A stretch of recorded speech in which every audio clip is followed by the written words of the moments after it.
আজকে আমরা টঙ্গী দত্তপাড়া এই এলাকায় গোপন সূত্রের ভিত্তিতে এখানে এসেছি এবং এখানে আমাদের কাছে তথ্য ছিল যে কতিপয় দুষ্কৃতিকারী তারা হচ্ছে বিভিন্ন ধরনের জাল টাকা ছাপিয়ে আসন্ন বিভিন্ন ধরনের যে উপলক্ষগুলো আছে, যেমন ঈদ, পূজা এবং অন্যান্য উপলক্ষগুলোকে কেন্দ্র করে বাজারে বিপুল পরিমাণ জাল টাকা তারা ছাড়ার পরিকল্পনা করছে। তো এই প্রেক্ষিতে আমরা তাদের ট্রেস করার জন্য নামি এবং তারা হচ্ছে যে কাজটা করতো বিভিন্ন অনলাইন মিডিয়াতে, তারা হচ্ছে যেমন ফেসবুক, টেলিগ্রাম, হোয়াটসঅ্যাপ এগুলোতে তারা হচ্ছে বিভিন্ন ধরনের বিজ্ঞাপন দিত এবং সেখান থেকে আমাদের একটি গোয়েন্দা দল এখানে হচ্ছে নিযুক্ত হয় এবং তাদের ক্রেতা হিসেবে আবির্ভূত হয় এবং এই প্রেক্ষিতে আমরা হচ্ছে তাদের ক্রেতা হিসেবে আমরা কিছু টাকা পয়সার অর্ডার করি,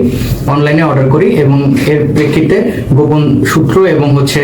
অন্যান্য মিডিয়া এবং ইলেকট্রনিক ডিভাইসের সহযোগিতায় আমরা আজকে এখানে এই অভিযান পরিচালনা করতে সক্ষম হই। আমরা এসে তাদেরকে হাতে নাতে বিপুল পরিমাণে জাল টাকা, আমরা যেটা কাউন্ট করেছি এখন পর্যন্ত 5,40,000 টাকা এবং কিছু ক্যাশ আছে উল্টাপাল্টা, তো টোটাল আমরা ধারণা করছি 5,40,000 টাকা পেয়েছি। এছাড়া এখানে বিপুল পরিমাণ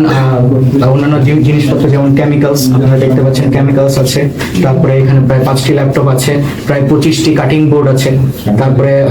7টা প্রিন্টার আছে, এছাড়া বিভিন্ন ধরনের গাম এবং টাকা শুকানোর বাল্ব, লাইটিং ইকুইপমেন্ট সহ সবকিছু সহ আমরা তাদেরকে হাতে নাতে এখানে ধরতে সক্ষম হয়েছি।